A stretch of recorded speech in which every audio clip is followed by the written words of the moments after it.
В эфире совместный проект «Радио Крым Реалии» и Первого канала Украинского радио. Слушайте «Радио Крым Реалии» на средних волнах. Частота 549 кГц в 7:30 утра и днем в 12:10. Теперь мы с вами 24 часа в сутки, 7 дней в неделю. Радио Крым Реалии 105,9 FM. Крымчане имеют право знать. Ну, здравствуйте, здравствуй, дорогой Крым, здравствуйте все, кто нас сейчас слушает. В это время мы работаем в прямом эфире. У микрофона Александр Янковский, это радио Крым Реалии. Слушать нас можно, напомню, ежедневно, 24 часа в сутки на территории Крымского полуострова на частоте 105,9 FM. Это в диапазоне ультракоротких волн. Ну, а на средних волнах слушайте нас в 7:35 и в 12:10 на частоте 549 кГц. Ну и, конечно же, нас можно круглосуточно слушать на нашем сайте Крым Реалии. Также круглосуточно можно читать самые свежие новости, аналитические материалы, интервью, все, что у нас выходит в эфире на этом сайте. Сайт Крым Реалии 3 языками: на русском, на крымско-татарском и на украинском. Ну а вот прямо сейчас вы можете не только нас слушать, но еще и можете нас смотреть, потому что мы ведем прямую трансляцию на нашем канале в YouTube. В YouTube нас найти очень просто, это Крым Реалии. Приветствую всех, кто вот сейчас присоединился. Юрий Особый, привет. Можете комментировать, можете задавать свои вопросы нашим гостям в студии. И делать это можно не только в YouTube, но и еще на нашей странице в Facebook. Ну, а если вы предпочитаете такой тип связи, как телефон, то звоните к нам по бесплатному номеру прямо в студию 8 800 10 06 926. 8 800 10 06 926. Это звонки по этому номеру телефона для крымчан абсолютно бесплатный, а номер телефона для связи для жителей материковой Украины 044 490 31 18. Итак, о чем сегодня мы будем говорить? Тема дня. Сегодня в Киеве, центр Киева украшен не только украинскими национальными флагами, но еще и очень похожими по цветовой гамме крымско-татарскими национальными флагами. Почему? Потому что сегодня 26 июня и сегодня день крымско-татарского национального флага. 26 июня крымские татары отмечают День национального флага. Датой празднования был выбран первый день второго Курултая крымско-татарского народа, который прошел 26-27 июня в Симферополе, уже немного далеком, в 1991 году. Так вот, что же это за дата? 26 июня, что же это за дата? Что она означает для крымских татар, для украинцев, для всех граждан Украины? Какой вот статус сейчас у крымско-татарского флага и насколько крымские татары за последние 4 года приблизились к созданию крымско-татарской автономии? Вот это все мы обсудим в течение ближайших 25 минут. Крым в центре внимания. Это радио Крым Реалии. С вами Александр Янковский. Напомню, что, значит, сегодня Министерство информационной политики Украины презентовало общенациональную коммуникационную кампанию к 26 июня, Дню крымско-татарского флага. В министерстве уточнили, что кампания, эта кампания, она представлена бордами и сетилайтами, которые размещены в Киеве области, и тематическими видеороликами, которые будут запущены в качестве социальной рекламы на общенациональных каналах. Уже 3-й год подряд мы системно поддерживаем празднование этой памятной даты в рамках информационной реинтеграции Крыма. По-прежнему наша кампания будет проходить под лозунгом «Два флага, одна страна».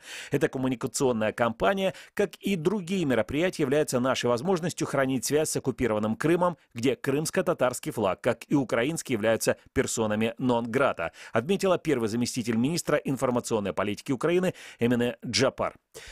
Это было, значит, заявление первого заместителя министра информационной политики Украины Эмине Джапар, но не только на государственном уровне отмечается это, да, не только чиновниками подготовлены определенные мероприятия, но в первую очередь, конечно же, просто людьми, просто активистами, которые примут участие в сегодняшнем праздновании Дня национального флага крымских татар. И об этом мы будем говорить с Сейдбекиром Сулеймановым, организатором автопробега ко Дню крымско-татарского флага. Сейдбекир, доброе утро. Здравствуйте. Расскажите, как вы будете отмечать День крымско-татарского флага сегодня? касается меня, я соорганизатор автопробега, как вы уже сказали, ко дню крымско-татарского флага. Это уже стало традиционным мероприятием в этот день, очень интересным. Оно проводилось, конечно же, в Крыму первоначально, но постепенно с аннексией Крыма это мероприятие перешло на материк, да, конкретно в Киев, где все-таки большее количество крымских татар находится. В Крыму по сей день пытаются в отдельно взятых местах проводить автопробег, но мы каждый год видим, что люди, колонны, да, стыкаются с проблемами. Или их останавливают, там бывали штрафные случаи, и лишь в отдельно взятых поселках, да, действительно удается его провести вот на таком местечковом уровне. То есть уже такого масштабного мероприятия не происходит. Да, поэтому мы стараемся все-таки не потерять эту традицию и вот возобновили ее здесь в Киеве. И с 2014 года автопробег проводится в том числе в столице Украины. Как он будет происходить? То есть это просто проехали с флагами, или вы где-то будете останавливаться, рассказывать людям, что означает этот флаг? Как это будет происходить? Нет, остановки по пути будут только для того, чтобы не дать колонне разорваться, да, здесь люди на самом деле присоединяются, в том числе многие украинцы присоединяются к этому автопробегу. Кампания проводится в основном в соцсетях, познавательная, да, останавливаться на улицах, тем более в такой оживленный день, будний, это очень сложно, тем более когда колонна состоит из большого количества машин, у нас больше 30, там, в прошлом году там до 40 машин доходило, да, таким количеством не остановиться просто так где-то, мы заблокируем движение, мы хотим все-таки, чтобы киевляне не обижались, а поддерживали нас. И вот то, что такая большая колонна с флагами крымско-татарскими, украинскими едет центральными улицами города, да, это тоже часть все-таки какого-то обмена культурного, да, то есть люди видят флаг, уже не задают вопрос, а что это за флаг, да, все понимают, сигналят в поддержку. То есть вы полагаете, что в принципе большинству украинцев уже известно, да, что это за флаг? Это не требует какого-то особого разъяснения, а просто необходимо напомнить о том, что у крымских татар есть национальный флаг. Да, совершенно верно. Я думаю, в Киеве такого вопроса не стоит. Возможно, в регионах и стоило бы поработать, да, но мы сейчас в Киеве, и здесь, да, здесь люди об этом знают, и, как вы правильно сказали, вот лишний раз напомнить, тем более и самим себе в первую очередь, это очень даже хорошо. Спасибо огромное. Где начинается ваш автопробег сегодня в Киеве, и где он пройдет, по каким улицам? Как вы планируете это? Начинается уже традиционно возле на стоянке торгового центра «Космополит», возле Шулявки. Он пройдет в этом году по улицам, начиная с стоянки, да, потом проспект Победы, который переходит в бульвар Леси Украинки, потом бульвар Дружбы народов, Большая Васильковская и будет заканчиваться на Хрещатике возле Майдана. Мы подъедем, начнем в 3 часа, сборы у нас на 3, стартанем, я думаю, где-то в 4, к 6 мы должны быть уже возле Бессарабского рынка, потому что оттуда стартует пешая колонна с большим крымско-татарским флагом, такое уже было в прошлом году, и вот вдоль дороги будут двигаться машины с флагами, да, то есть автопробег сойдется с пешей ходой, и уже на Майдане это будет финальная точка, где там выступят с речью лидеры и активисты крымско-татарского народа. Огромное спасибо за информацию, за то, что нашли время включиться в наш радиоэфир. Это был Сейтбекир Сулейманов, соорганизатор автопробега ко дню национального крымско-татарского флага. Я напоминаю, что наша сегодняшняя программа как раз посвящена этой дате, дню национального крымско-татарского флага. Вчера глава Меджлиса крымско-татарского народа Рифат Чубаров написал такое большое обращение на своей странице страниці в Facebook. Я зачитаю фрагменти з нього. 26 червня – День кримсько-татарського національного прапору. Отже, 26 червня 2018 року о 18 годині збираємося всі для святкування Дня кримсько-татарського прапора. Місце збору на широкому тротуарі, вулиці Хрещатик, напроти будинку Національної спілки журналістів України, вулиця Хрещатик, 27А. Збираємося всі, це означає, що не лише кримські татари, їх тут в Києві не так багато, не лише вихідці з Криму, вони прийдуть, аби підтримати своїх сусідів, кримських татар. Збираємося всі, це означає, що кияни в День кримсько-татарського прапора зможуть продемонструвати свою єдність з громадянами України, які проживають у тимчасово окупованому Криму, кримськими татарами, українцями, людьми інших національностей. Візьміть дітей, запросіть своїх друзів, ми будемо раді вам всім на святі кримсько-татарського прапора. Рівно о 18:30 ми почнемо ходу і понесемо величезний кримсько-татарський прапор довжиною 36 метрів від місця збору вулиця Хрещатик, 27А до Майдану Незалежності. О 19 годині на Майдані Незалежності відбудеться невеликий концерт кримсько-татарських артистів і мітинг учасників ходи з прапором. Це був допис Ріфата Чубарова, голови Меджлісу кримсько-татарського народу. Ну, а мы продолжаем нашу программу и вернемся в студию через несколько секунд. Как обойти блокировку Крым Реалии? Не удается получить доступ к сайту Крым Реалии? Скачайте и установите программу «Псифон» через поисковик на компьютер или смартфон. Когда соединение установится, заходите на нужные сайты через обычный браузер. Крым Реалии. Крымчане имеют право знать.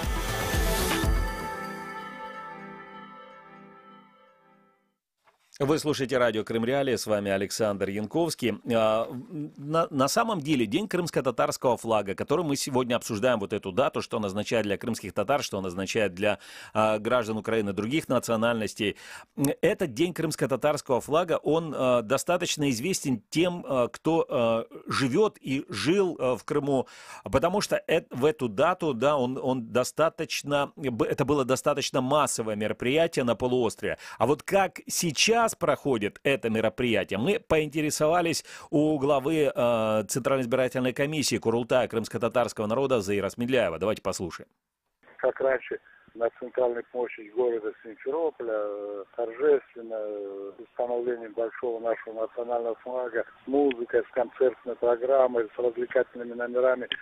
Ну, к сожалению, невозможно. В Крыму анонсировать какие-то мероприятия, это увидеть противодействие со стороны и местных властей, и со стороны тех, кто любит власть.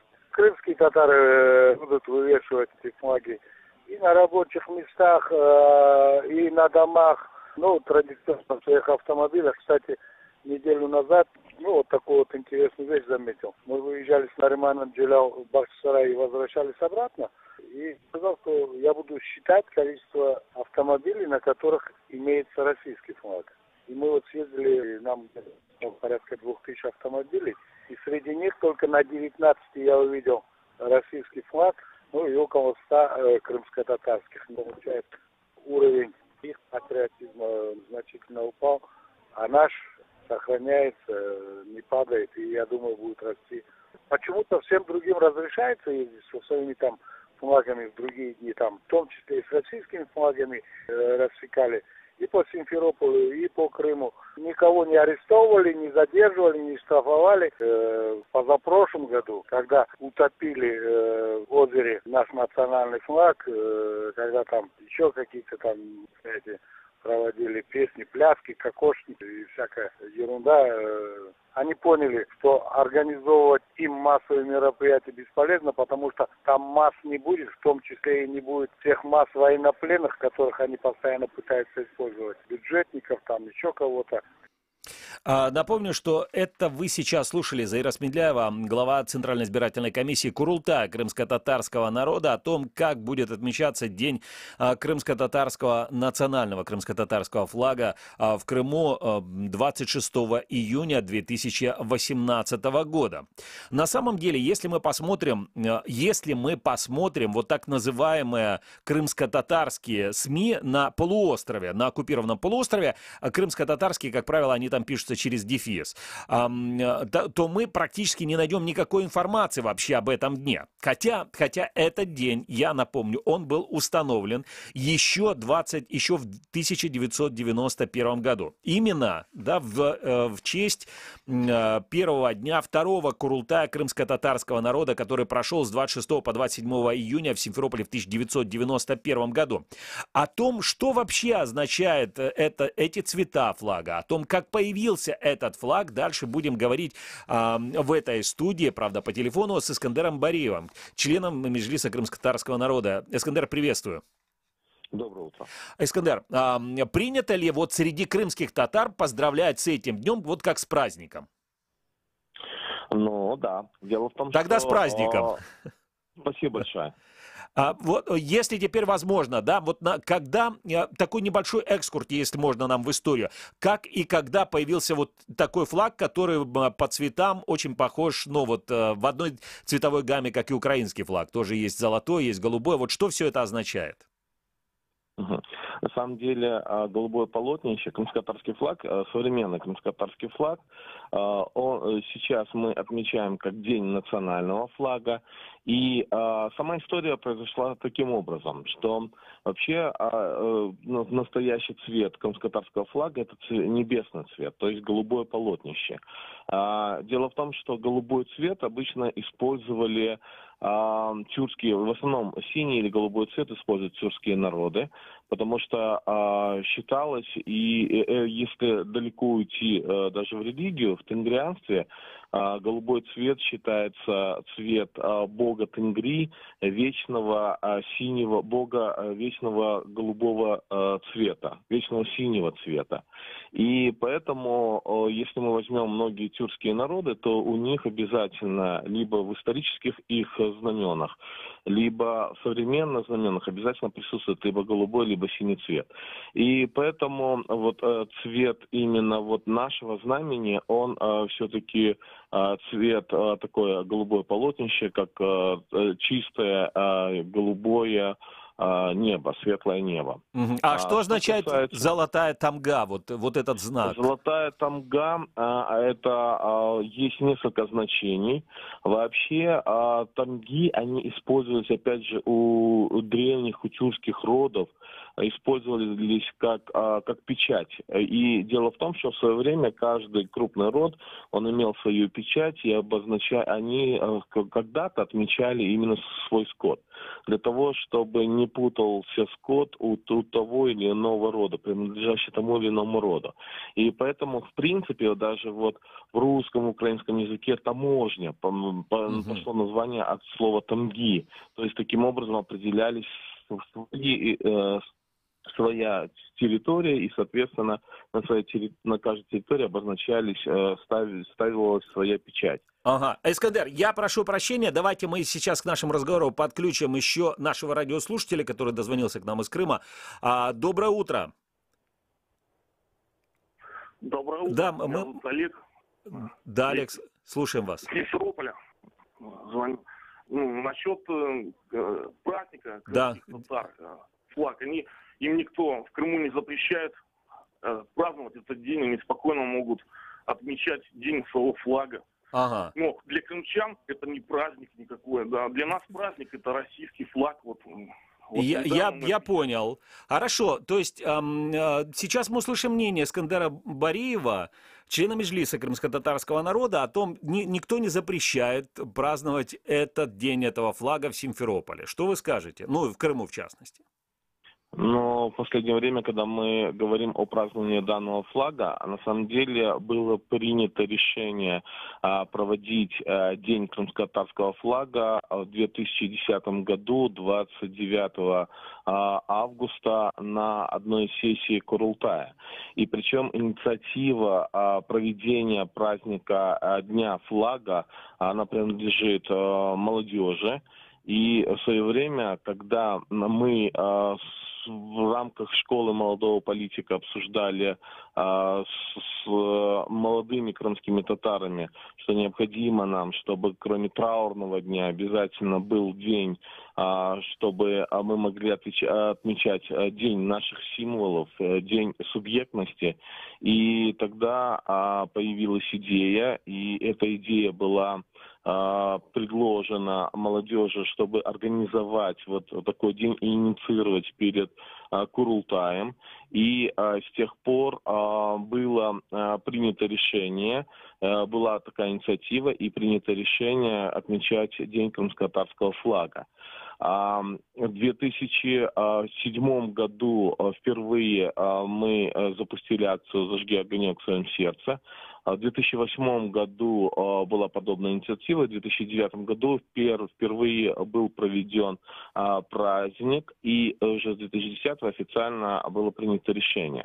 Опять же, возвращаясь к самому крымско-татарскому флагу, как раз тамга, которая используется сегодня в современном флаге, это знак из рода гераев.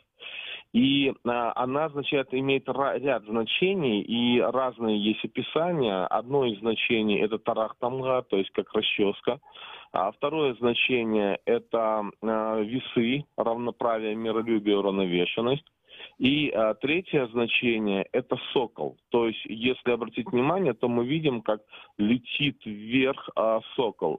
И именно тамга похожа на такого орла, который летит в небе. Что касается самого принятия как такового современного знамени, потому что у меня есть, вообще существует, как я уже начал говорить, что вот разные такие знаки у разных родов, и есть разные виды этой тамги. Современная тамга, как я уже сказал, она более похожа и имеется именно такой знак, и он использовался именно гераевским родом. Как же был принят этот флаг вообще, как он появился как таковой? Подобная тамга, она использовалась, как я уже и говорил ранее, если вы обратите внимание, и, скажем, чингизидами использовалась эта тамга, и, опять же, голубые полотнища, и в Крымском ханстве, потому что в Крымском ханстве было несколько флагов, и когда в поход ходили, имели разные, опять же, каждый род поднимал свое знамя.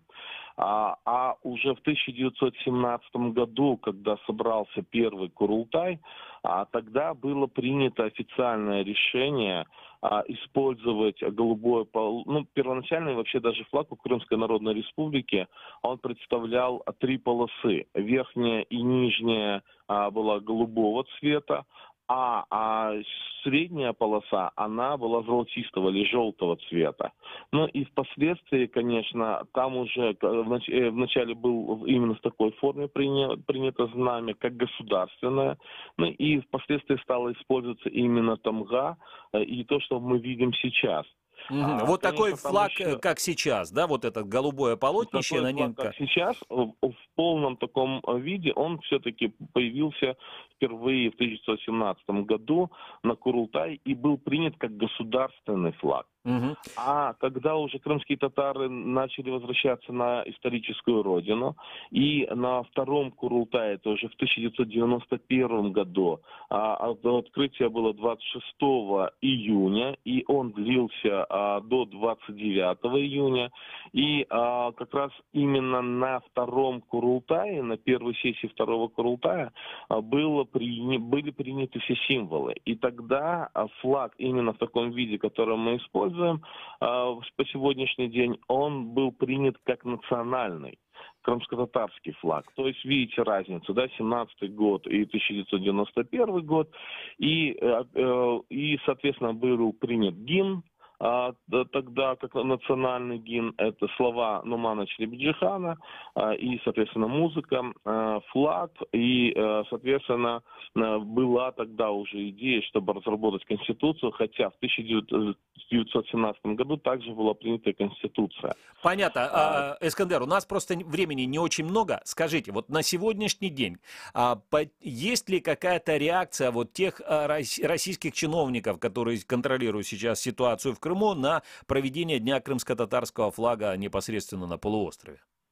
На полуострове, во-первых, запретили проводить массово День крымско-татарского флага, как и любое мероприятие, и 18 мая, и День крымско-татарского флага, и Международный день прав человека.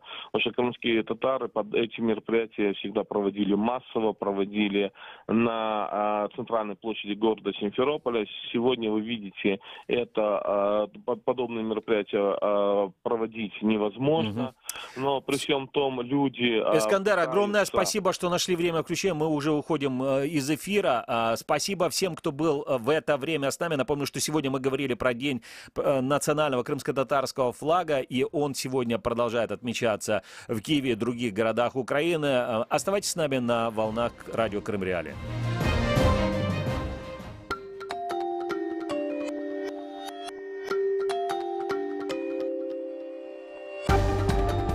Новости в эфире радио Крым Реалии. В студии Валерия Максимова. Главное к этому часу. Рядом с Крымом появятся гостиницы для крымчан, оформляющих документы. Генсек Совета Европы просит помиловать Сенцова. В Киеве пронесут 36-метровый крымско-татарский флаг, а сейчас подробнее. В планы Украинского министерства по делам временно оккупированных территорий входит не только обустройство центра оказания админуслуг вблизи административной границы с Крымом, но и создание мини-гостиниц для крымчан, ожидающих свои документы. Об этом в эфире радио Крым Реалии рассказал первый заместитель министра по вопросам временно оккупированных территорий Юсуф Куркчи. Наши идеи, которые связаны с реконструкцией контрольно-пропускных пунктов и созданием непосредственно из близости сервисных зон, они как раз-таки предполагают, что не только центр на оказание административной помощи, но и транспортная, и мини-такие гостиницы будут там, потому как если процедура занимает там 1 или 2 дня, то человеку, может быть, не будет смысла возвращаться, чтобы через день опять приезжать, чтобы у человека была возможность остановиться в этой гостинице. Ранее сообщалось, что в 2018 году вблизи админграницы с Крымом появятся центры предоставления административных услуг для крымчан. В них можно будет оформить любые документы без необходимости ездить в Херсон или другой город на материке. Генеральный секретарь Совета Европы Турбьорн Ягланд подал официальную просьбу к президенту России Владимиру Путину помиловать украинского режиссера Олега Сенцова, который отбывает наказание в российской тюрьме и голодает уже 44-й день, сообщает «Голос Америки». Как руководитель Совета Европы, Генсек вправе это сделать согласно Европейской конвенции по правам человека. Документ был отправлен. Ждем официального подтверждения дипломатическими каналами России, подтвердил «Голосу Америки» в пресс-службе Совета Европы.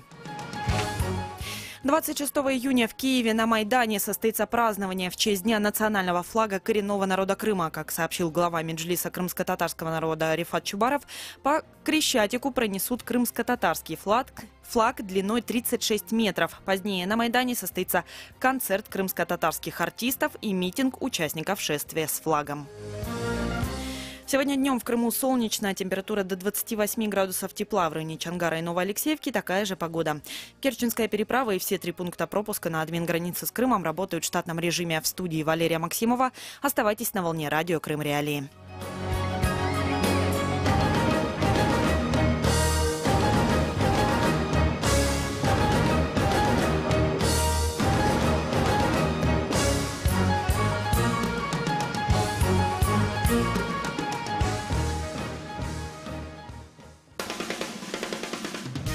Слушайте радио Крым Реалии на средних волнах. Частота 549 кГц в 7:30 утра и днем в 12:10.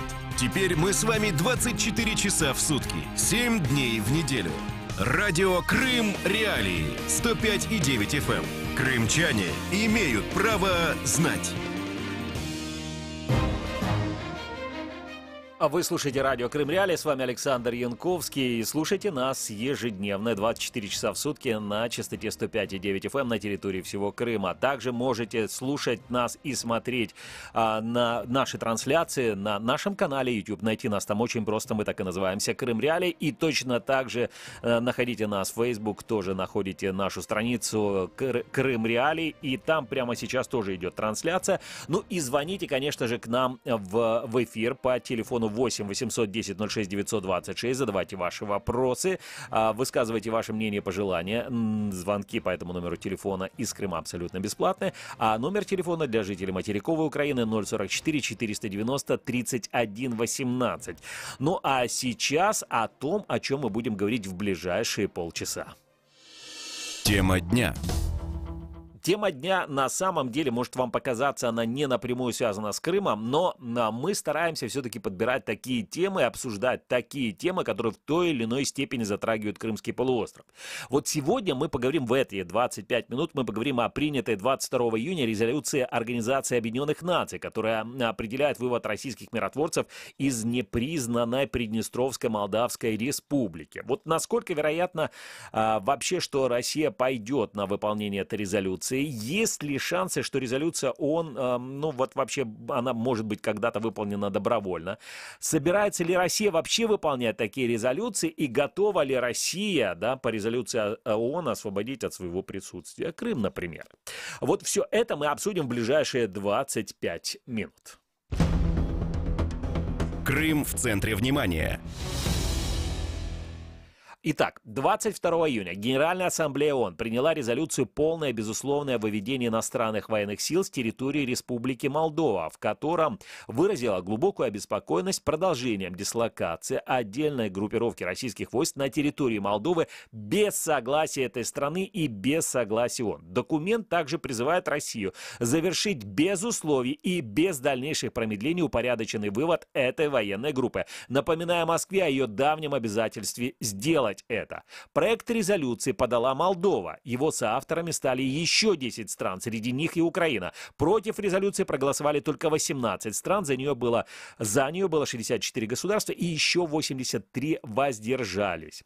Напомним, значит, что Россия еще на саммите ОБСЕ 1999 года в Стамбуле взяла на себя обещание вывести свои войска из Приднестровья до, внимание, 2002 года, но не выполнила его. То есть задержка идет на сегодняшний день уже 16 лет. Вопреки этому обязательству и многочисленным призывам и Кишинева, и международного сообщества, Россия по-прежнему отказывается сделать это и заявляет, что и не выведет, потому что международная ситуация изменилась.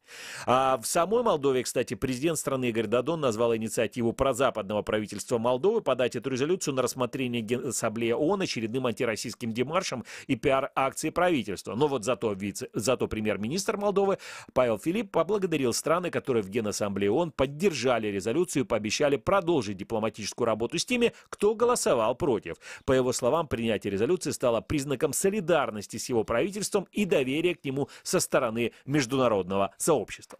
Мы, кстати, связались с министром иностранных дел самопровозглашенной Приднестровской Молдавской Республики Виталием Игнатьевым, и он рассказал, что, по его мнению, среди миротворцев не только российские военные. Давайте послушаем. У нас нет только миротворческого контингента Российской Федерации. Вы знаете, что у нас есть совместные миротворческие силы, которые состоят из 3 воинских контингентов миротворческих. Это контингент Молдовы, Приднестровья и России. И есть совместные механизмы управления операцией, которые основаны на принципе консенсуса. Это объединенная контрольная комиссия, которая представляет собой такую международную площадку. Там также присутствуют и представители ОБСЕ и Украины. И есть объединенное военное командование. Вот эти все механизмы управления миротворческой операции, они совместные. Вот это главный принцип. Это не миротворческая операция какой-то одной из сторон или стран. Это совместная операция. Поэтому и она является устойчивой и эффективной, потому что все эти механизмы построены на определенном балансе интересов. И, еще раз повторюсь, в основе лежит принцип консенсуса. Но это было мнение Виталия Игнатьева, министра иностранных дел самопровозглашенной Приднестровской Молдавской Республики, о том, что вот, якобы нет там других военных. И что эти миротворческие силы, они состоят из представителей 3 сторон. Вот так это или нет, мы попробуем выяснить сейчас у Игоря Мунтянова, молдавского политического эксперта, директора неправительственной организации «Идис Виторул». Извините, если неправильно назвал организацию. Игорь, здравствуйте. Доброе утро, все очень точно. Игорь, скажите, пожалуйста, да, вот господин Игнатьев говорит, что там присутствуют, там, в Приднестровье, да, присутствуют только миротворцы, и нет никаких других военных. Вот так это или нет? Нет, ну это полная чушь, потому что там находится ОГРВ, ограниченная группа российских войск, это с 1992 года. Они являются собой воплощение бывшей 14-й армии. Они вроде бы занимаются сохранностью военных складов, но вообще-то они занимаются другими делами. Они занимаются вооружением и тренировкой, и инструктажем, и командными делами военными силами Приднестровья. То есть то, что говорит господин Игнатьев, это неправда. Да, скажите, пожалуйста, а вот эти вот войска, которые... Сколько вообще по договоренностям там должно быть миротворцев, по вашим данным, да? А сколько там реально находится российских военных? Согласно перемирию 21 июля 1992 года, подписанное между президентом Снегуром и президентом Ельциным, этот трехсторонний формат миротворцев, другая тема, конечно, она сформирована между сторонами. Но военные, которые остались после демонтажа 14-й армии, они где-то 1600 человек. Вопрос в том, что они постоянно меняют свою окраску и принадлежность, потому что военные ОГРВ часто становятся миротворцами. И обратно, после миротворцев они переходят вообще-то в военные, которые базируются около Колбасны, и они под командованием российских войск. Во время учений Запад 2017 год они были частью этого округа. То есть они вообще-то продлевают свое существование в этом регионе, и они занимаются военными задачами, которые поставлены Москвой. Конституционный суд Молдовы назвал ОГРВ оккупационные войска. С прошлого года мы должны тоже называть эти войска оккупационные, потому что они находятся на территории Республики Молдова без согласия правительства и без никакого статуса. По нашему мнению, они должны уйти. В этом и причина наших разногласий между Москвой и Кишиневом. До тех пор, пока остаются военные люди в регионе Приднестровья, которые являются частью Молдовы, до тех пор мы не можем улучшить наши отношения и перезагрузить отношения между Кишиневым и Тирасполем, потому что Тирасполь чувствует себя беззаботно. То, что пребывание российских войск на территории Республики Молдова вообще-то подается как знак мира, но это не знак мира, а оккупация территории. Это имеет военно-стратегическое значение, а также экономическая значимость, потому что, например, «Газпром» выдает газ безлимитно через «Молдова-Газ», это компания субсидиарная «Газпрому», из-за того, что существует и военная группа на территории Приднестровья, и потому что существуют российские граждане. До сегодняшнего дня долги, которые превышают 6 миллиардов с чем-то долларов, только газ, который подается свободно и безлимитно, без того, чтобы приднестровские власти платили за этот газ. Игорь, давайте я предлагаю вам еще, нам все вместе послушать еще одно мнение господина Игнатьева, потому что вы говорите о том, что вот про этих миротворцев, да, и про ограниченный контингент, а вот господин Игнатьев говорит, что там вот эти военные должны находиться там до полного урегулирования конфликта, и якобы с этим был даже и согласен официальный Кишинев. Ну, давайте послушаем.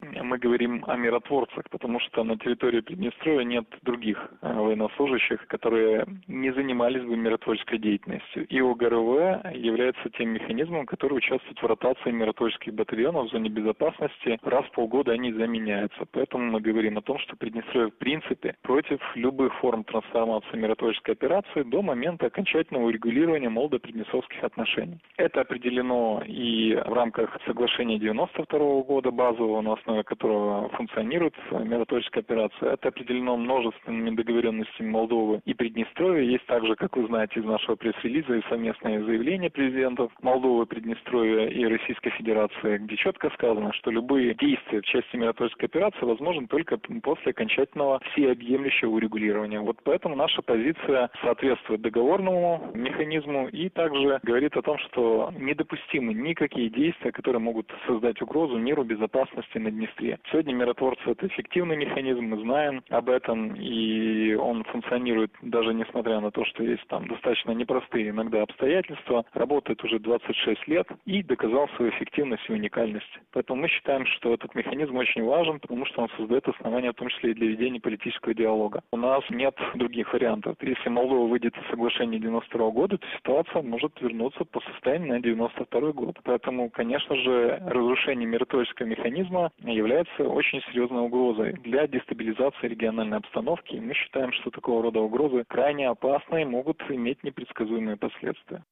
Напомню, что это вы сейчас слушали слова Виталия Игнатьева, министра иностранных дел самопровозглашенной Приднестровской Молдавской Республики. И он, я не буду пересказывать все, что он говорил, да, но дело в том, почему мы вообще обсуждаем сегодня эту тему, потому что 22 июня Генеральная Ассамблея ООН приняла резолюцию «Полное безусловное выведение иностранных военных сил с территории Республики Молдова». И мы по телефону сейчас обсуждаем этот вопрос с Игорем Мунтяном, молдавским политическим экспертом.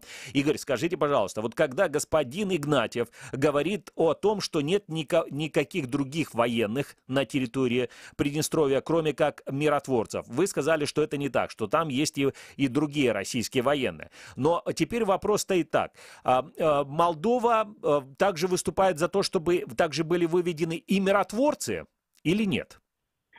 Давайте уясним следующие элементы. Во-первых, то, что говорит господин Игнатьев, это ложь. Там присутствуют российские войска, которые все время маневрируют, все время делают военные действия для того, чтобы держать под контролем территории и подавать сигналы Кишиневу. Второе. Приднестровье не является подписантом договора о перемирии, потому что оно было подписано между Россией и Республикой Молдова. Приднестровье появилось только после этого, из-за того, что российские власти постарались легитимизировать и политическую составляющую, и военную составляющую Приднестровья. Третье. Когда мы говорим о том, что миротворческая операция должна быть трансформирована, мы не говорим о полной деконструкции. Мы говорим о том, что через переходный период мы должны получить стандарты миротворчества, потому что трехсторонний формат никаким образом не включает в себя стандарты миротворчества, потому что, как говорят англичане, это biased. То есть они, миротворцы, особенно приднестровские и российские, они стараются все время уступить, проявить асимметричный подход по отношению к местному населению, по отношению к тем действиям, которые происходят в зоне безопасности. Господин Игнатьев говорит о том, что это была мирная миротворческая миссия. Это неправда. На протяжении 2 десятилетий было много людей, которые были расстреляны миротворцами с нашей стороны, со стороны тех населенных пунктов, которые никогда не были под юрисдикцией приднестровских властей на левом берегу Днестра. И, кроме этого, миротворческая операция вообще-то заграждает свободный доступ граждан Республики Молдова, потому что они все время проверяют и все время создают препоны. Игорь, давайте так, давайте мы сейчас, у нас есть радиослушатели, которых, наверное, хочет задать свой вопрос. Мы сейчас послушаем, наверное, ответите тогда. Добрый день, слушаем вас. Здравствуйте. Здравствуйте. Соответственно, вопрос такой. Да, вопрос такой. Ну, резолюция Генассамблеи, она не обязательна к выполнению. Так, но это не вопрос. В отличие от решения Совбеза. Вот, вопрос такой, почему Россия должна оттуда выходить, если это противоречит ее национальным интересам? Ага. И США, которая в Сирии находится, без согласия ООН, без согласия правительства. Хорошо, спасибо. Сейчас мы услышим ответ на этот вопрос от Игоря Мунтяну, молдавского политического эксперта. Почему должна Россия оттуда выходить? Ответ очень простой, потому что это территория Республики Молдова, потому что Молдова суверенная и независимая страна, потому что Россия признала ее в 1991 году. Если вы говорите, что соблюдаете международное право, вы также должны соблюдать и право молдавского народа не видеть на свою территорию чужую армию. Игорь, скажите, а как вы думаете, вот сейчас, ну вот будет ли какая-то другая реакция от России, кроме той, что вот последовала от Министерства иностранных дел Российской России, где они говорят, что, ну, в общем, они не собираются выполнять это решение? Мы это все понимаем. Существует долгая история и традиция в российской дипломатии не соблюдать соглашения, которые подписываются своими президентами. Мы должны не забывать о том, что в 1999 году в Истамбульской резолюции и Истамбульской декларации не была соблюдена российской стороной, потому что был срок 2 года для вывода полного вывода российских войск с территории Молдовы. Этого не произошло. И почему важна такая резолюция для Молдовы? Потому что уже не на поле ОБСЕ, а на поле ЮН, Объединенной Организации Национальных Наций, появляется резолюция, которая собирает своей поддержкой более 70 стран, которые говорят о том, что Россия должна вывести свои войска с территории Республики Молдова. Политически и символически это очень важно для нас. Но кроме этого, конечно, мы должны делать свою домашнюю работу и создавать все условия для того, чтобы это произошло. А вот какие это условия для того, чтобы Россия вывела оттуда свои войска из Приднестровья? Как вы считаете? Ну, понимаете, российские войска чувствуют себя очень комфортно в Приднестровье. Они обычно делают замену состава через международный аэропорт в Кишиневе. Они получают деньги через международные трансферты. Они получают доступ ко многим благам в Республике Молдова без того, чтобы стать на учет. И как любой гражданин любой страны должен соблюдать законы страны пребывания. Существуют и другие институции. Во-первых, Республика Молдова должна иметь более четкую политику по отношению к реинтеграции. Главный вопрос, какая реинтеграция нужна Республике Молдова. Потому что план, который продвигает Российская Федерация, это конфедерализация или федерализация Республики Молдова, что не сочетается с Конституцией Республики Молдова и с волеизъявлением граждан нашей страны. Мы хотели бы в переговорном процессе создавать условия для реинтеграции Приднестровья на основе автономии, что было бы похоже на автономию, которую мы выдали и объявили в 1994 году по отношению к гагаузской автономии. Это нормальная интеграция, цивилизованная интеграция одного региона с этническим большинством населения. Игорь, не существует один этнос, а существует несколько национальных меньшинств, которые должны стать лояльными частями молдавского народа. Спасибо огромное. Игорь Мунтяну, молдавский политический эксперт, директор НПО «Идис». Виторул был на телефонной связи со студией радио Крым Реалии. Напомню, что поводом к нашей сегодняшней программе послужило принятие 22 июня Генеральной Ассамблеи ООН резолюции «Полное и безусловное выведение иностранных военных сил с территории Республики Молдова».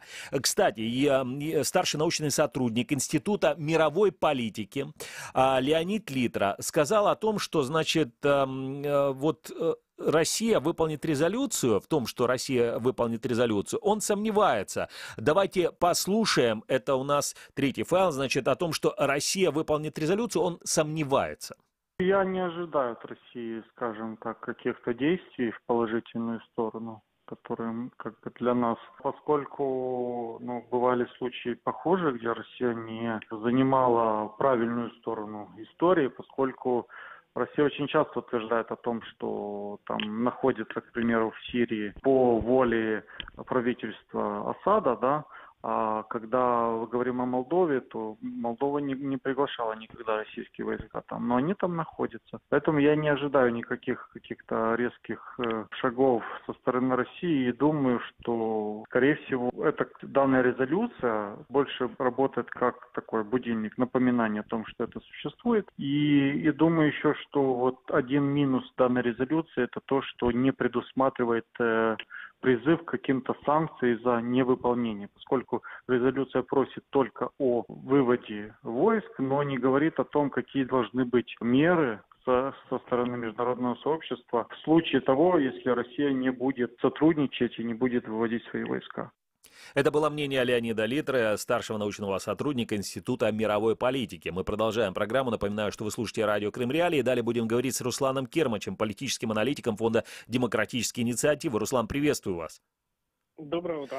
Руслан, на ваш взгляд, вообще есть практически какой-то, что называется, результат от принятия этой резолюции Генеральной Ассамблеи ООН о полном и безусловном выведении иностранных военных сил с территории Республики Молдова? Выведет ли Россия, послушается ли она этой резолюции, выведет ли свои войска с территории Приднестровья?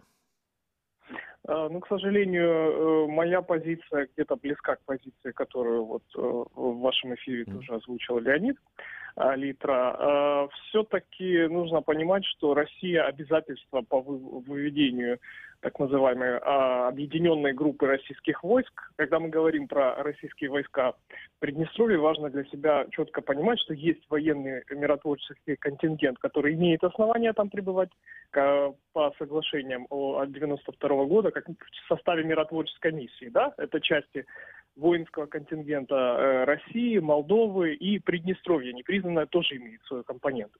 Да?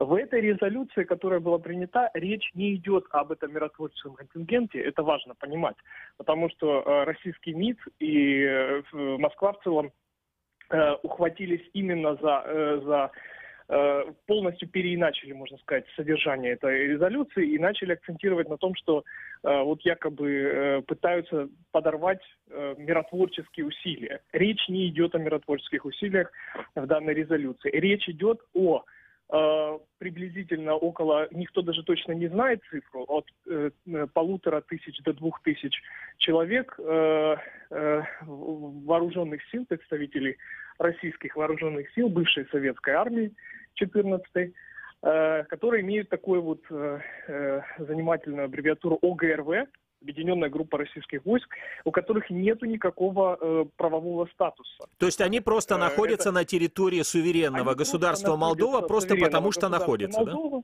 Да? Так, абсолютно. То есть иначе классифицировать их статус пребывания там как иностранную оккупацию территорий нельзя. У них нет правового статуса. И в 1999 году Россия взяла на себя обязательства в рамках Стамбульского саммита ОБСЕ о выводе именно этой объединенной группы российских войск, о которых идет речь как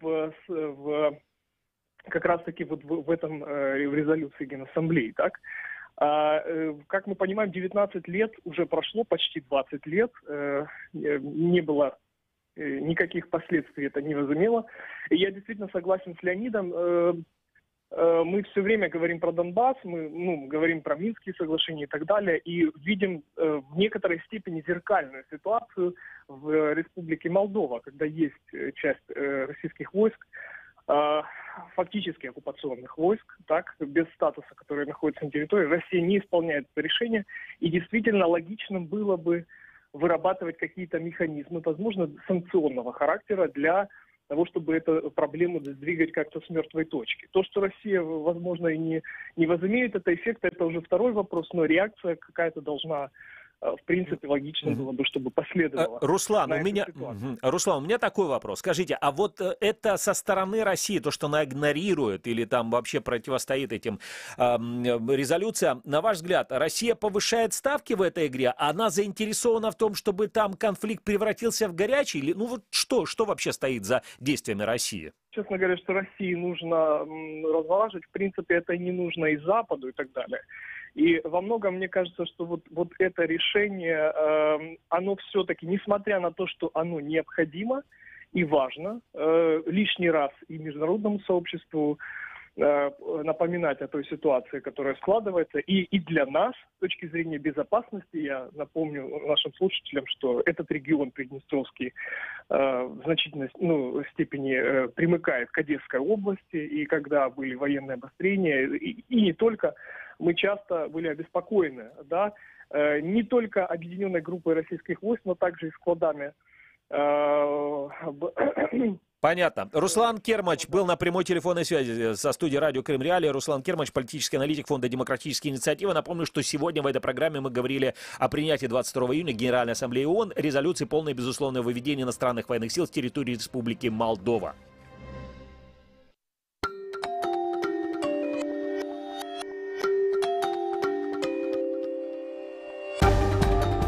Новости в эфире радио Крым Реалии.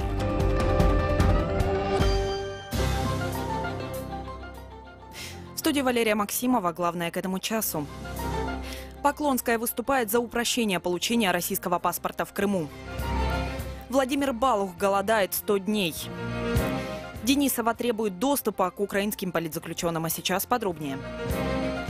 Депутат Госдумы России от аннексированного Крыма, экс-прокурор полуострова Наталья Поклонская считает, что необходимо упростить правила получения российского гражданства в оккупированном Крыму.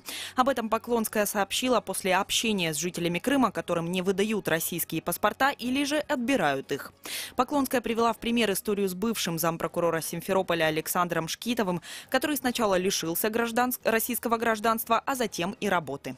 Его лишили один раз гражданства России, обжаловали через суд. Суд вынес решение восстановить его в гражданстве, вернуть паспорт и отменил заключение ФМС о лишении его гражданства как незаконное. ФМС Севастополя выносит второе заключение, снова лишить его гражданства, несмотря на судебное решение о восстановлении его в гражданстве. Я спрашиваю, как так, почему? А мне говорит, так это же инициатива прокуратуры Республики Крым. Летом прошлого года силовик Шкитов разослал руководству крымских кинотеатров предупреждение о запрете к показу фильма «Матильда» режиссера Алексея Учителя. Последний пожаловался в Генпрокуратуру России, после чего Шкитова лишили российского гражданства. Аргументировали это тем, что до аннексии Крыма он не проживал на полуострове. Украинский активист Владимир Балух, который находится в крымском СИЗО, голодает уже 100 дней. Накануне Владимиру Балуху стало хуже. У него сильные боли в области груди и подлопаточной мышцы, сообщила его адвокат Ольга Динзе. Суд в Крыму признал Балуха виновным в хранении боеприпасов и приговорил его к 3 годам и 5 месяцам лишения свободы в колонии-поселении. Уполномоченный Верховной Рады по правам человека Людмила Денисова заявляет, что Киев обратился к России с просьбой предоставить украинскому омбудсмену возможность первоочередного визита к Олегу Сенцову, Владимиру Балуху, Станиславу Клыху и Александру Кольченко.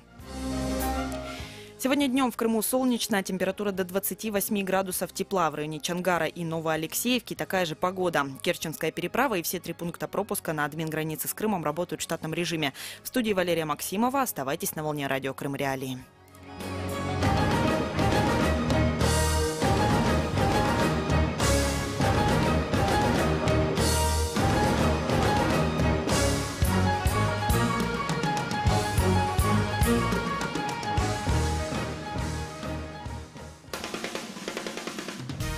Слушайте радио Крым Реалии на средних волнах. Частота 549 кГц в 7:30 утра и днем в 12:10.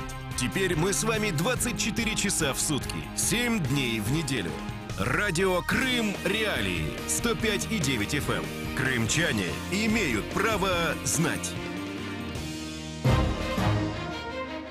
Вы слушаете радио Крым Реалии, с вами Александр Янковский. Напоминаю вам, что нас слушать можно 24 часа в сутки на частоте 105,9 FM на территории Крыма, радио Крым Реалии, а также утром в 7:35 и днем в 12:10 нас можно еще слушать на средних волнах на частоте 549 кГц, тоже на территории всего Крыма. Ну и можете еще и не только нас слушать, но и смотреть во время прямых трансляций. Вот можно это делать прямо сейчас на нашем канале в YouTube. Здесь можно не только смотреть и слушать, но также и комментировать и задавать вопросы нашим спикерам в YouTube и в Facebook. Привет всем, кто вот прямо сейчас нас смотрит. Ну и, конечно же, заходите на наш сайт. Сайт Крым Реалии. 24 часа в сутки, новости, аналитика, интервью, интересные фото, видео, репортажи. Все это есть на сайте. Сайт на 3 языках: на русском, на украинском и на крымско-татарском. Сайт Крым Реалии. И звоните к нам в эфир, в прямой эфир по такому номеру телефона 8 810 06 926. Звонки по этому номеру телефона абсолютно бесплатные для крымчан. А номер для связи для жителей других регионов Украины 044 490 31 18. Итак, о чем мы будем говорить в ближайшие 25 минут. Тема дня. Тема дня у нас такая. Дело в том, что в воскресенье 24 июня в Турции выбирали президента. Выбрали президента. Фактически избрали президента в один тур. Им стал президент Турции Реджеп Таип Эрдоган.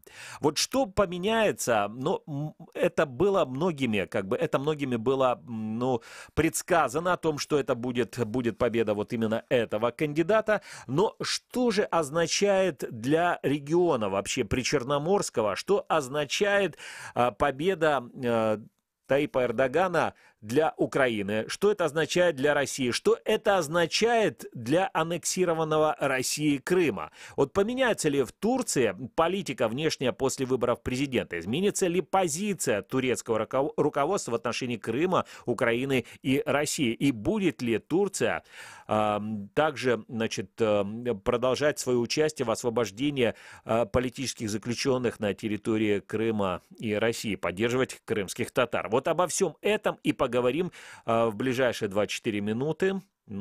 Сделаем это прямо сейчас. Крым в центре внимания.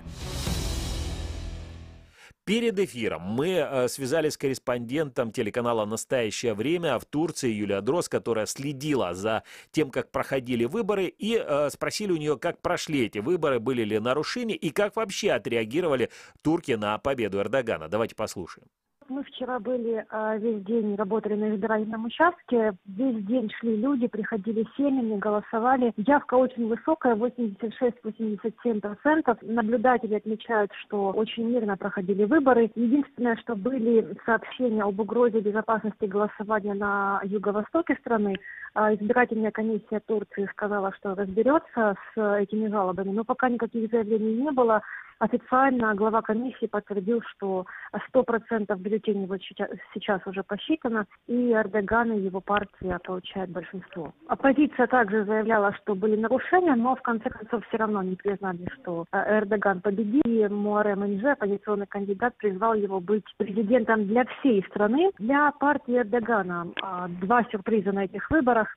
Первое то, что оппозиционный кандидат Инже получил меньше ожидаемого, а союзники Эрдогана, националисты, больше ожидаемого. То есть в итоге партия Эрдогана не получает сама по себе большинство в парламенте, но, скорее всего, если они создадут коалицию с националистами, они такое большинство получат. То есть у Эрдогана будут практически неограниченные возможности. Отмечу, что все соглашаются, и правозащитники, и журналисты, и иностранные наблюдатели, и сами турки, которые здесь живут, что эти выборы прошли на фоне очень высокой поляризации общества.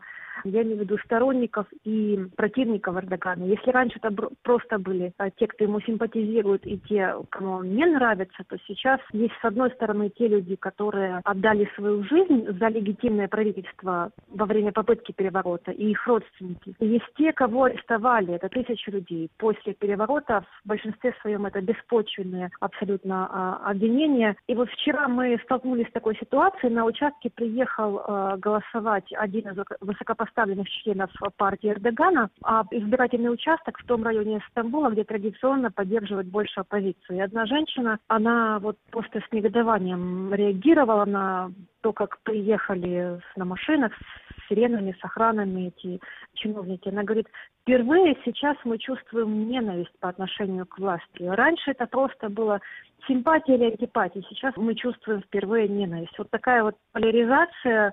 Все соглашаются, что Турция сейчас очень разделена. Ну и, конечно, для сторонников Эрдогана его победа – это победа демократии в целом. Для его противников это практически катастрофа, если он получает такую неограниченную власть. Надежды на то, что выйдут из тюрем все арестованные журналисты, учителя, профессора, судьи, прокуроры, эти надежды рухнули, несмотря на то, что последний уже премьер-министр Бинали Йылдырым пообещал всем гарантировать их права.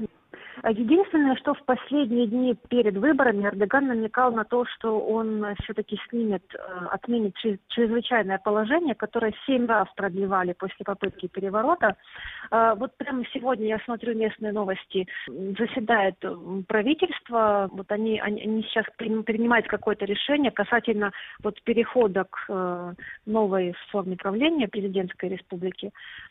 Но пока никаких помилований речи не было. Сказал Эрдоган, что исправит попытки прошлого, будет бороться с терроризмом. Как это будет происходить? Будет ли еще хуже или будут какие-то помилования? Но это нам еще предстоит увидеть. Я сегодня утром видела в Анкаре, по национальному телевидению турецкое показывало, что группа людей пришли под офис оппозиционной партии. И они выражали недовольство тем, что, видимо, тем, как провела партия предвыборную кампанию, что они так мало голосов набрали. А вот сейчас прямо в Гизе парке стоит полиция и водометы на Таксиме. На всякий случай, если будут протесты, но на самом деле я подчеркну, что Турция проводит выборы в условиях чрезвычайного положения, то есть полиция может применять чрезвычайные меры ради безопасности, поэтому никаких протестов, митингов пока нет.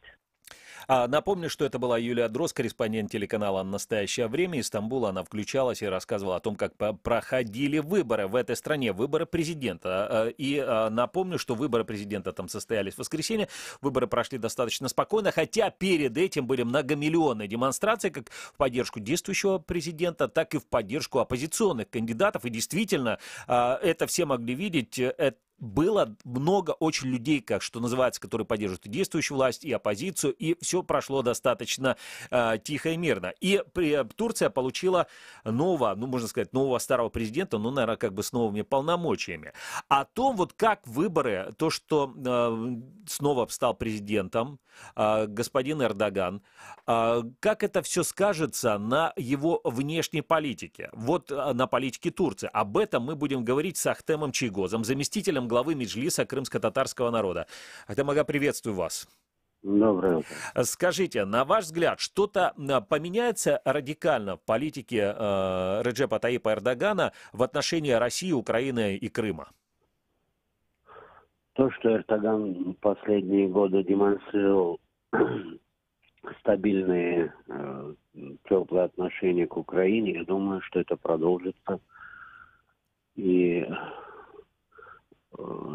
последняя встреча с Порошенко накануне выборов Таyyипа Эрдогана, перспектива развития отношений была подтверждена. Я думаю, что этот курс будет более углубляться. Во всяком случае, над этим мы работать будем.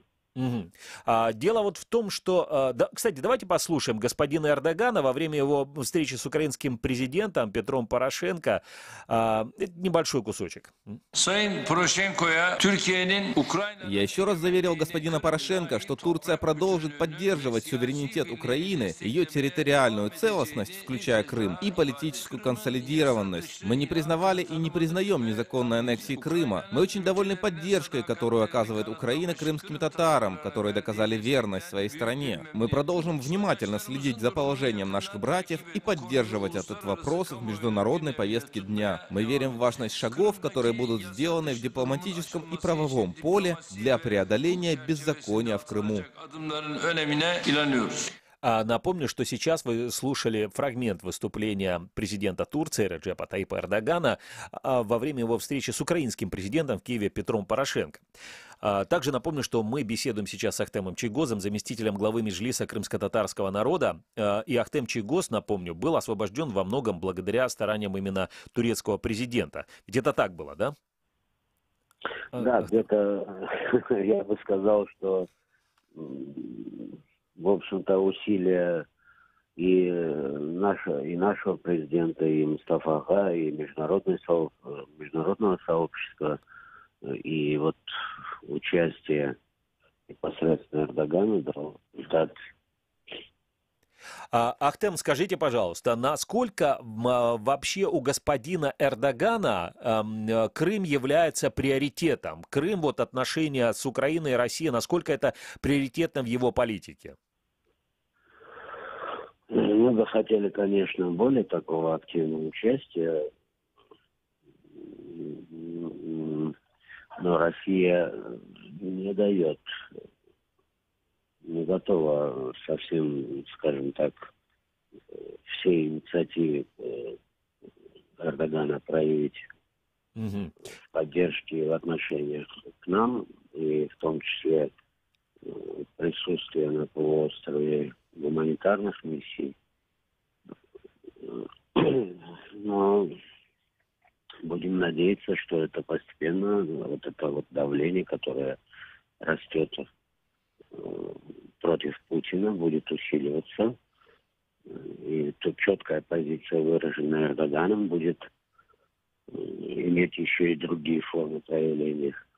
Ахтем Ага, скажите, а какие на сегодняшний день есть у Эрдогана вообще рычаги давления на Россию? Ну, вы же понимаете, что Турция — это сегодня серьезный геополитический игрок. И то, что происходит в Сирии, фактически Турция воюет на том поле интересов России и не уступает в своих интересах. И Россия демонстрирует, в частности, Путин. Когда говорим Россия, имеем в виду, конечно, лично Путина. Путин показывает, что он нуждается в этих отношениях. Так что, думаю, его роль, его влияние будет возрастать. Тем более после этих последних выборов. Я хочу сейчас просто зацитировать. Это очень интересный материал. Вышел в издании «Зеркало недели». Называется «13-я победа Эрдогана». Написал ее Сергей Корсунский, директор дипломатической академии имени Геннадия Удовенко при Министерстве иностранных дел Украины. Чрезвычайный полномочный посол Украины, замечательно разбирается тоже человек в Турции. Он пишет, что в отличие от многих стран, в которых вопросы внешней политики пребывают на периферии интересов избирателей, в Турции значительная часть общества хорошо понимает важность международного положения Анкары. Экономика Турции очень сильно завязана на внешнюю торговлю. ЕС является главным партнером и инвестором. Практически не имеющая собственных ресурсов, страна получает газ из 6 стран, и при этом более 60% из России. Переговоры о членстве Турции в ЕС ведутся с 2005 года, но по состоянию на сегодня практически заморожены. В Брюсселе, Берлине, Вене и Париже все отчетливо звучат голоса о невозможности членства Турции в Евросоюзе, а в Анкаре отказываются говорить о любых иных альтернативах в отношении с ЕС. Прошедшие выборы показали, что Эрдоган сделал выигрышный шаг, помирившись с Россией после инцидента со сбитым Су-24. 4 миллиона российских туристов, вернувшиеся в Анталию, возобновление экспорта турецкой аграрной продукции из этой провинции в Россию, изменили настроение избирателей. Едва ли не впервые за многие годы традиционно оппозиционная Анталия поддержала Эрдогана. Ну и так далее. Ну вот и делает господин Корсунский вывод, что прагматичность турецкой внешней политики означает, что в принципиальных вопросах, важных для нашей страны, он говорит про Украину, с Турцией нужно и можно договариваться. При этом важно использовать набор не менее прагматичных, чем турецкие, аргументов, не уступающие в классе российским. Эрдоган уважает сильных политиков, не боящихся отстаивать свою позицию и принимать волевые решения. Он терпелив и непоколебим в достижении своей цели. Это, напомню, было мнение Сергея Корсунского, высказанного в материале «Зеркало недели», 13-я победа Эрдогана. А мы продолжаем нашу программу. И напомню, что мы говорим с Ахтемом Чийгозом, заместителем главы Меджлиса крымско-татарского народа. Ахтем, скажите, пожалуйста, а есть ли у вас данные, вот вообще, как голосовали, потому что в Турции, ну, по разным оценкам, до несколько миллионов проживает крымских татар, ну, вот людей, которые выходцы из Крыма, крымские татары, которые эмигрировали в свое время с полуострова. Как вот крымские татары, граждане Турции, голосовали на этих выборах? Мы проводили, конечно, определенную работу в период предвыборной кампании в местах серьезного скопления наших соотечественников, диаспор крупных. Это и в старом городе, это и в Бурсе, и в Эскишехире, в Бурсе, и непосредственно в Стамбуле. Со всеми дернеками держали связь. И я не совсем согласен с тем, что основная поддержка, там, допустим, традиционно оппозиционной Анталии была связана с тем, что увеличение туризма, возврат российского туризма. Я думаю, вот тот аспект, что сильный лидер в Турции последние 10 лет в лице Эрдогана имеет Турция, вот это больше, скажем, значение в данном случае сыграло. Вспомните последние события, когда были связаны с переворотом, а оставшись фактически в изолированном состоянии, народ миллионами вышел на улицу и поддержал Эрдогана. Я думаю, что вот этот фактор и определил, в общем-то, эти выборы и победу Эрдогана. Что касается его экономических интересов в Турции, да, конечно, существует прагматизм, как и во всем мире. Но, однако, если отслеживать и вот последнее взаимодействие с Азербайджаном, и сейчас все больше и больше возможностей попыток налаживания экономических и прямых отношений с тюркскими государствами, находящимися в непосредственной близости в соседстве от России, говорит о том, что Эрдоган продолжит эту политику. Мы как раз находились в Турции, когда там находился президент, в том числе Узбекистана, и знаю, что активно ведутся переговоры и с Туркменией, поэтому вот его активность будет, и в том числе на территории Средней Азии. То есть практически, ну, вы полагаете, что его активность Эрдогана как руководителя Турции будет проявляться вот во всех тюркоязычных странах? Ну, она и раньше была. Я помню, что последние 10 лет активизация в этих вопросах турецкой стороны сильно возросла. А сейчас все это, на мой взгляд, перерастает в такую практическую плоскость.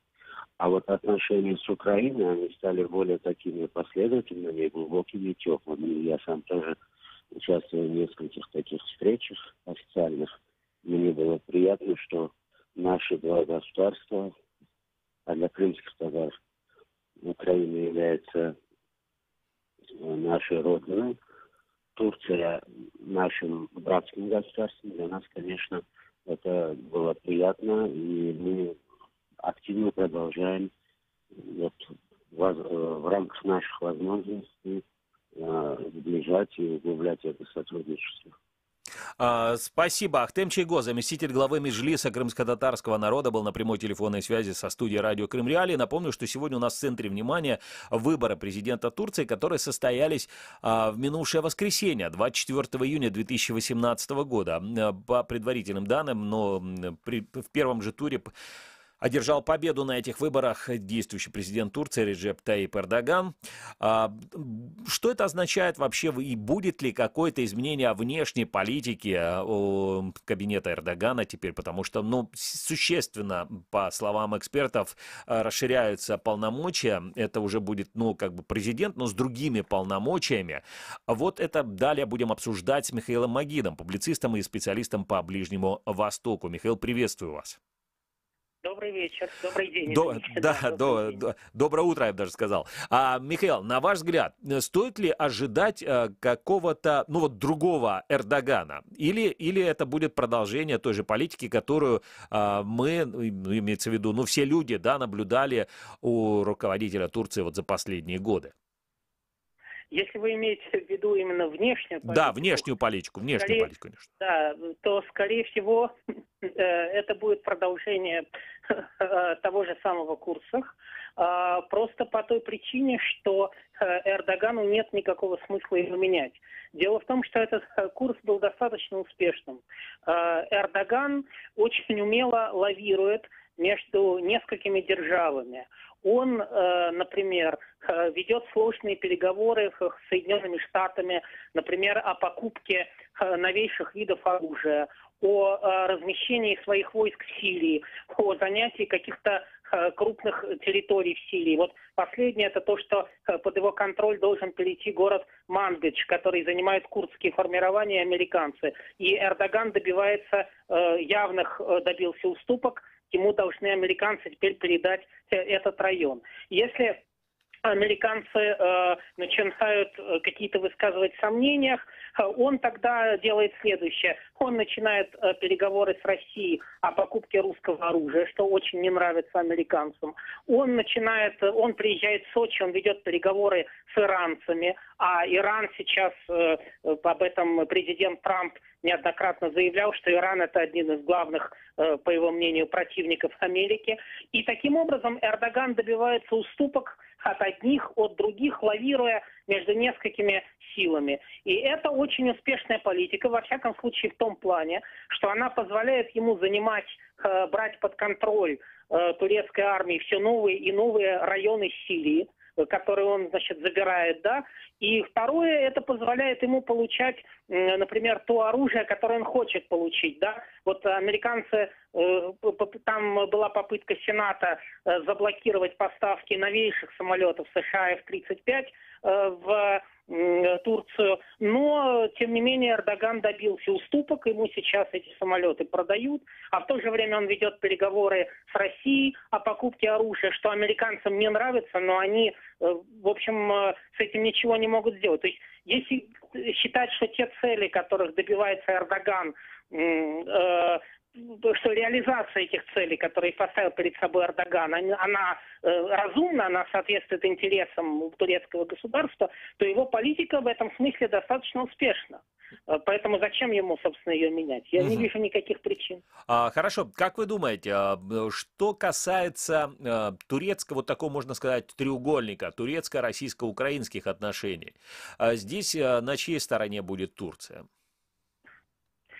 Турция всегда, я хотел бы обратить на это внимание, что Эрдоган, к нему можно относиться отрицательно, к нему можно относиться положительно. Эта фигура вызывает у многих людей очень резко негативные эмоции, но они связаны прежде всего с внутренней ситуацией в Турции. Но если говорить о внешней политике, то Эрдоган будет прежде всего защищать интересы Эрдогана и того турецкого государства, которое он выстраивает сейчас. И это не будут интересы России, это, конечно, не будут интересы Украины. Мне кажется, что с Россией Турция сейчас действительно связывает очень серьезные отношения. Это связано с разделом фактически Сирии между Турцией, Россией, Ираном и Соединенными Штатами. Происходит раздел Сирии на наших глазах. Эрдогановская Турция укрепляет там свои позиции и занимает все новые районы. Это делается в том числе путем переговоров и договоренностей с Россией. Плюс есть серьезные, тесные достаточно экономические связи с Россией. Что касается Украины, я, откровенно говоря, не думаю, что экономический и политический вес Украины сейчас в глазах Эрдогана сопоставим с экономическим и политическим значением в его глазах России. Но нужно понимать, что Эрдоган это человек, который защищает свои интересы, а не российские. И есть, конечно, тот момент, что в Турции живет, по разным оценкам, от 400 тысяч до даже нескольких миллионов людей крымско-татарского происхождения. И Эрдоган, конечно, вынужден учитывать этот фактор. Он не может полностью игнорировать проблему крымско-татарского меньшинства. И он, я думаю, что, опять же, как вот он лавирует между Россией, Ираном и Соединенными Штатами, возможно, он будет предпринимать какие-то маневры, в том числе поднимать на каких-то встречах с Москвой крымско-татарскую проблему, но, скорее всего, он это будет делать для того, чтобы получить какие-то дополнительные уступки. Может быть, по Сирии, может быть, по поставкам оружия, понимаете? То есть вот здесь такая логика. Понятно. Спасибо огромное за ваше мнение и за ваш анализ. Михаил Магид, публицист, специалист по Ближнему Востоку, был на прямой телефонной связи со студией радио Крым Реалии. Напомню, что в этой программе мы обсуждали результаты президентских выборов в Турции. Выборы там состоялись 24 июня 2018 года. Победу на выборах одержал действующий президент Турции Реджеп Таyyip Эрдоган. Больше чем 50% он по предварительным данным набрал в первом же туре. О том, как будут развиваться дальше события и как все это повлияет на Крым, вы обязательно услышите в эфире радио Крым Реалии на частоте 105,9 FM. Я, Александр Янковский, прощаюсь с вами.